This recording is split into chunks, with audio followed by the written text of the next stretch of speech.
morning, good afternoon, good evening. Welcome again to your wonderful, wonderful Sunday TV show, Arise. It is my honor and privilege to bring you today's interaction or interactive discussion today. My name is Dimeji Oladele, and with me is an engineer, an educationist, a dear friend, and a brother, Dikin Yinka Mamiwa. Welcome again to Arise. You know, it's funny because I was looking at us, I'm like, we didn't call each other to say we're going to wear a combination of white and red and blue. Yes, we understood. Exactly. I like that. All right, Mr. Samuel, you know, the reason you're here today is you're an engineer by profession, by your background, you're also an educationist, and we truly appreciate folks like you. I said this sometimes, my mom was a teacher, retired as a teacher, and so I do have a soft spot for teachers and people that actually impact value into the life of others. And I mean, you do that, and quite a lot of people here at the TKP do that as well. So we do sincerely and strongly honor those of you that are teachers and tutors in one way or form.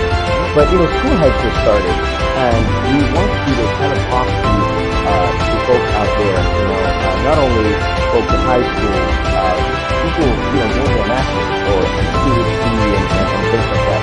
And what are tips that they can bring into the semester of the school year to be very successful?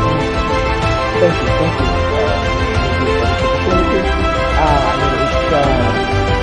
It's just interesting that so many things are going on in the academic area.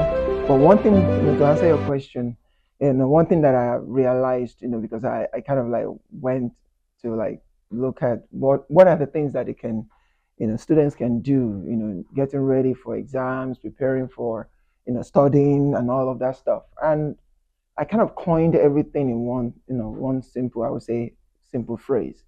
You have to plan. Planning. Because talking about, you can have all the study tips that you can think of in the world, but if you don't plan to implement those tips, you're gonna fail. All right. So planning is number one thing, and so when you have a plan in place, then tips like, for instance, taking notes. I'm gonna tell you, students don't really take notes, and they don't even study. Okay, talking about studying, I know that, because I teach geometry, in high school, and students don't really study. Of course, there are some that are exceptional, and they go and they have got it. They study and all of that stuff. But students needs to study, plan to study. They have to take notes. They have to use like that's what we call avid. So they have to use styles like that to make sure that they are on the right track. And then another thing that I'm thinking about is, they have to teach others.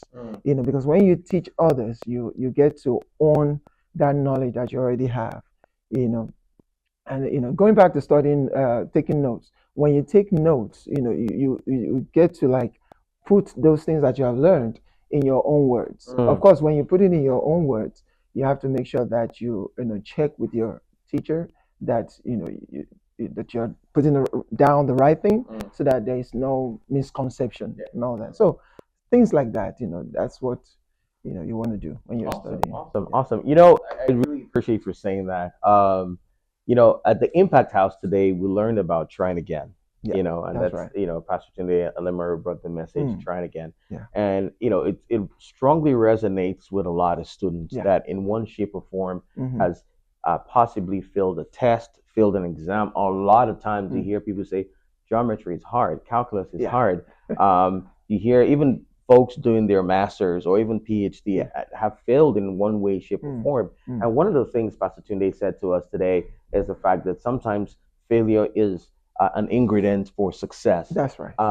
As an educationist, how would you encourage folks that have failed in the past academically to channel the inner God or strengthen them to try again and to go for that? How would you encourage students like that? Yes, I would.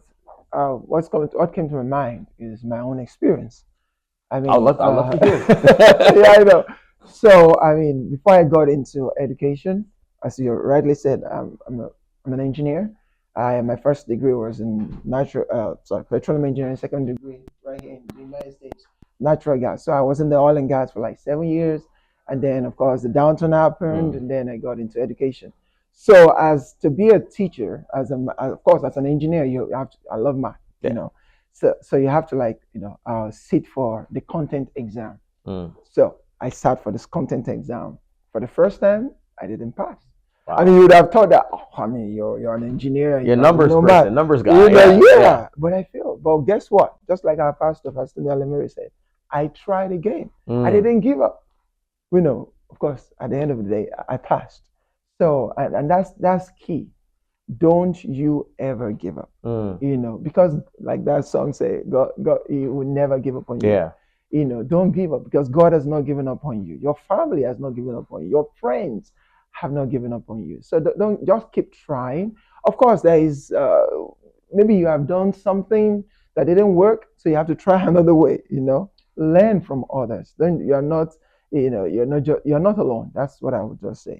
Awesome. Try again, learn new things. Awesome. So don't give up. Don't give up, because God won't give up on you. Just try again. Yep. I'm gonna pivot a little bit to we stand for Jesus at the Impact House at TKP.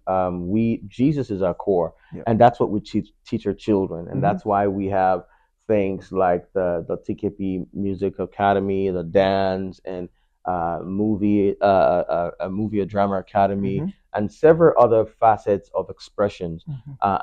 We solidly identify with Christ.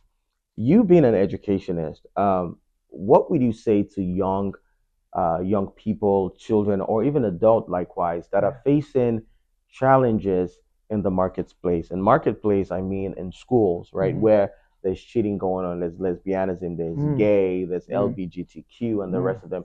And we know that those are signs of the end times. We know that we stand for Jesus, but when these children and or adults alike go out to the marketplace, it's tough. Because all your friends are doing it, and you're the only one. You're not smoking weed. You're not doing marijuana. You're not doing drugs. That's right. What type of encouragement would you give to people in this that find themselves in this atmosphere, especially children of God? Yes. Thank you for that question. I mean, just last school year, okay, there's one of my students, actually two of them, but one in particular, because one of the issue is, like you have said, everybody is doing it. Especially in high school, you see them with boyfriend, girlfriend thing going on here and there, and I'm like, so this girl particularly, this day she came to class and she was all moody. I think she was pretty much crying. What happened? My boyfriend dumped me. I'm like, and I think before that time, I think I can't remember quite very well, but I'm like, that's not the way to go. So I try to like encourage and all that. Of course, she knows my stand. I don't support stuff like that, because you're not ready. You're still young. Are you ready for marriage and things like that? So I kind of encouraged her. So at the end of that school year, she wrote notes to me, and she pointed that situation out, that during this time, you kind of like, I can't remember exactly how she put it, but it was kind of like I encouraged her, was there for her. So even this school year, both of them, they come around. They're done with my class, but they come around, paying me visit. That's like pretty much impacting in one way or the other. So I would say, stand your ground. I didn't say because it's going on everywhere. I didn't say because of that I will encourage, okay, go and get another boy and all. No, I said she knows my ground, that my stand, that you don't want to do that. It's not time. And all of that stuff. She may not believe it, but at least they know. So what I'm going to say is, let people know your value, okay? No matter what is going on, you are the light. Let them know your value. Then let them know that what you stand for, because if you don't stand for nothing, you fall for anything, So let them know what you stand for. And of course, with God's help, you will remain standing, and you will be the beacon to your world. You'll be the light. Thank you very much, my brother. If you don't stand for anything, you fall for all things. If you don't stand for something, you fall for all things. Please, please, please try again, for all of you students out there, or even in your families, whatever sphere of life that you may find yourself, Try again. Don't give up on God. Don't give up on that passion. Yeah. Don't give up on that hope. Like our brother have said, please take notes in school. Try to tutor as much as you can. You learn by teaching That's right. oftentimes, Yep.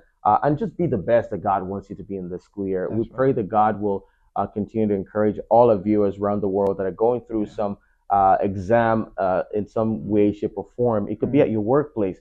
Try again. Yep. Don't give up. Yep. Try again. We're Yeah. about to go into the second service. So for those of you at home, please gather yourselves together, your family. If you can't make it down here to 5371 East Fifth Street, Katy, Texas, where we are at RCCG to the King's Palace, Mm-hmm. please gather your friends, your family, bring your water, your juice, your coffee, whatever suits you. Come to the presence of God. Watch on the internet, watch on our YouTube platform, social media platform, YouTube, Instagram, and the likes of it. Watch and truly, truly, truly be blessed. We want to see you blessed as we wrap up and we get into the second service. Yeah. Don't go anywhere. We'll see you during the second service. Yes. God bless you. God bless you. Thank you.